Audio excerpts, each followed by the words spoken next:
34,687 positive case हैं अभी तक, जिसमें 1870 पिछले दिन के थे और 20,871 तो 20,871 अभी एक्टिव केसेज हैं और 12,731 लोग ठीक हो चुके हैं। बहुत 1,085 दिल्ली में अभी तक टोटल डेथ हो चुकी है। कल का कुछ आंकड़ा है सर?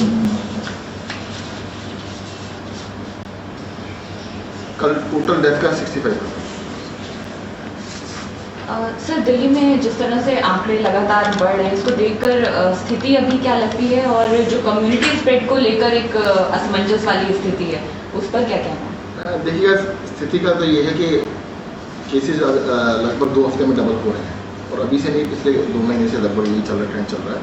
हर 2 हफ्ते में केसेज डबल हो जाते हैं। उसका रीजन है कि भाई एक आदमी को लगभग 2 हफ्ते लगते हैं ठीक होने में, अगर वो ठीक होने से पहले 2 लोगों को भी इन्फेक्ट कर देता है तो डबलिंग रेट यही चल रहा है। जहाँ तक कम्युनिटी स्प्रेड की बात है, ये बहुत टेक्निकल टर्म है और इसको तो मुझे लगता है केंद्र सरकार की जो संस्थाएँ हैं, WHO है या बड़े बड़ी संस्थाएँ, वही बता पाएंगी कि कम्युनिटी स्प्रेड है या नहीं है। हाँ, ये जरूर है कि काफ़ी लोगों को फैल रहा है। लॉकडाउन दिल्ली में बढ़ाने को लेकर अटकलें लगाई जा रही हैं, इस पर क्या सर कुछ चर्चा है या सर? नहीं, लॉकडाउन बिल्कुल नहीं। दिल्ली हाईकोर्ट ने कल एक तल्ख टिप्पणी की और कहा है कि दिल्ली जो है वो कोरोना कैपिटल बनने की कगार पर है, याचिका में की सुनवाई के दौरान। देखिएगा, मुझे ऐसा लगता है कि जो ये हुआ है ना, इसको देखना पड़ेगा किस कंटेक्स्ट में है। जो कोरोना है ये पूरी सेंचुरी के अंदर, पिछले 100 साल के अंदर 1918 में स्पेनिश फ्लू आया था, उसके बाद ये 100 साल के बाद एक इस तरह से बीमारी आई है, पूरी दुनिया के अंदर है। इसको ये कहना कि भाई यहाँ पर बहुत ज़्यादा है, यहाँ पर कम है, ये जरूर हो सकता है कुछ आगे है कुछ पीछे है। कुछ देशों में पहले हुआ तो वहाँ पे अब स्लो डाउन हो गया है, कम होना स्टार्ट हो गया है, जिसमें बाद में वो उसमें फास्ट हो रहा है। तो ये थोड़ा आगे पीछे की बात है, ये फैल बहुत तेज़ी से रहा है। और स्पेनिश फ्लू भी एक कोरोना वायरस था उस टाइम पर भी, और ये भी कोरोना वायरस है, इसे नोवल कोरोना वायरस कोविड-19 का नाम दिया गया है। इसकी बस यही डेंजरस है कि ये फैलता बहुत ज़्यादा है, बहुत तेज़ी से फैलता है, बहुत जल्दी फैलता है। एनसीबी ने कल मौत को लेकर एक बड़ा आरोप लगाया था कि जितने आंकड़े जारी किए हैं उससे तकरीबन 2 गुना मौत हो चुकी है। देखिएगा, मैं आपको फिर से बता देता हूँ। मैंने सुना था, वो बता रहे थे कि पर्ची आती है कोविड की।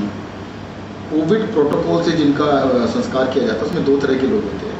एक होते हैं जिनकी कोविड से डेथ हुई है, दूसरे होते हैं जिसको किसी भी तरह का शक होता है, सस्पेक्ट होता है। पर्ची एक ही जाती है कि कोविड प्रोटोकॉल से उनका संस्कार किया जाए, और जो लिखित में जाता है कि कोविड प्रोटोकॉल से संस्कार किया जाए। इसमें बहुत तरह के लोग होते हैं।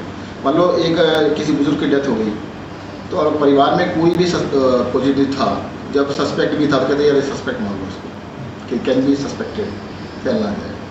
या कोई कह देता है कि जी इनको तो 4 दिन पहले बुखार आया था या कुछ भी बता दें तो उसको सस्पेक्ट मान लिया जाता है। तो corona suspect and corona positive दोनों को कोरोना प्रोटोकॉल से दाह संस्कार किया जाता है। और साथ ही साथ जो रिपोर्टिंग है, हमारे पास रिपोर्टिंग हॉस्पिटल्स करते हैं सारे, तो कई बार हॉस्पिटल की रिपोर्टिंग 2-3-4 दिन आगे पीछे नहीं होती। लेकिन डबल का अंतर सर होगा? नहीं, मैं बता रहा हूँ सस्पेक्ट बहुत बड़ी संख्या बता रहे हैं कि 277 सस्पेक्ट है, उनको हमने अलग रखा है। ये 2098 में जो पर्ची आई है ये कंफर्म कोरोना डेथ है, उसको तो हमारे पास भेज देना, आपको बताने की बजाय वो डिटेल हमारे पास भेज दें। सरकार ने पूरा इसका सिस्टम बनाया हुआ है, हॉस्पिटल में जाता है पूरी डिटेल जाती है। कई सारे केस ऐसे निकले जिनको कोरोना पहले डिक्लेयर कर दिया गया, उनकी रिपोर्ट मंगाई गई, नेगेटिव निकली। ऐसे भी केस निकले कि रिपोर्ट तो नेगेटिव थी, नाम को रिपोर्ट पॉजिटिव दे दिया गया। अब ये बताइए, सरकारी रिकॉर्ड में आएगा, उसका नाम तो चाहिए, उसकी एज तो चाहिए, ये तो बेसिक डिटेल्स तो होनी चाहिए ना। ऐसे थोड़ा कि भाई हम कहते हैं कि भाई नंबर्स हैं, कल को आप ही हमसे पूछेंगे जी आपने कहा कि ये 1085, अगर मैं कहता हूँ ये 2000 है, 2000 की लिस्ट दे दो, आप उनसे लिस्ट मांगो 2000 की तो पता लगेगा। और उसकी रिपोर्ट मांग लीजिए, नेगेटिव की रिपोर्ट, उसकी पॉजिटिव रिपोर्ट है तो रिपोर्ट भी होनी चाहिए और कहते हैं उसके लिए कंफर्म होना चाहिए। तो दाह संस्कार की कुछ जो तस्वीरें आई हैं, कई नेताओं ने ट्वीट किया। अजय माकन ने भी एक पंजाबी बाग शमशान घाट की तस्वीर ट्वीट करके कहा कि पहली बार उनके पास ऐसी कोई रिक्वेस्ट आई कि 3 दिन बाद की शमशान घाट में दाह संस्कार की तिथि मिली है। तो ये सर मौत के आंकड़ों पर जो सवाल उठ रहे हैं और साथ ही साथ जो अंतिम क्रिया है उसको लेकर तैयारी में कहीं कमी है। देखिए, अंतिम क्रिया का जो सारा मैनेजमेंट है वो एमसीडी के द्वारा संभाला जाता है और उसको एमसीडी ही देखता है। सर, इसके अलावा एक सेंटर की रिपोर्ट है जिसमें महाराष्ट्र, तमिलनाडु के साथ साथ दिल्ली और गुजरात का भी जिक्र है कि आने वाले महीनों में बिटवीन जून एंड अगस्त आपके पास आईसीयू बेड्स वेंटिलेटर सारे कम पड़ेंगे, क्या इसके लिए कुछ तैयारी अलग से हो रही है? जी, हम अपनी तरफ से तैयारी कर रहे हैं और जो केंद्र सरकार ने कहा है तो उनसे भी रिक्वेस्ट करेंगे। उनके पास काफ़ी आईसीयू बेड्स हैं अपने अस्पतालों के अंदर, 13,000 बेड केंद्र सरकार के पास है, जिसमें से बड़ी संख्या में उनके पास आईसीयू बेड है, वेंटिलेटर बेड है, तो हम उनसे रिक्वेस्ट करेंगे कुछ बढ़ा दें। एमसीडी का ये भी कहना सर उनके अस्पताल तैयार है, लेकिन दिल्ली सरकार क्यों नहीं उनके अस्पतालों का इस्तेमाल कर रही है? इसमें हमने इस्तेमाल थोड़ा करना है, उनको ये कोविड का इलाज करना है भाई। केंद्र सरकार ने किया, जो अपने जितने भी किए उन्होंने अपने आप किए ना।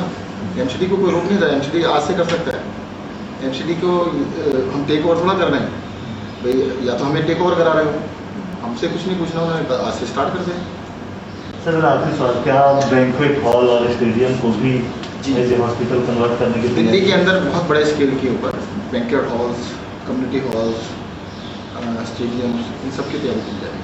एक ऑर्डर और जारी किया सर, सभी कोविड डेडिकेटेड में ऑक्सीजन बेड लगाने को लेकर दिल्ली सरकार ने ऑर्डर। वो भी डेडिकेटेड के अलावा, डेडिकेटेड में तो लगा ही रहे हैं हम सब। जितने दिल्ली सरकार के हॉस्पिटल्स हैं उसमें 80% बेड ऑक्सीजन बेड्स हैं कोविड के वाले। हमने कहा जो नॉन कोविड है उनको भी ऑक्सीजन के इंतजाम किया जाए। ठीक। Thank you.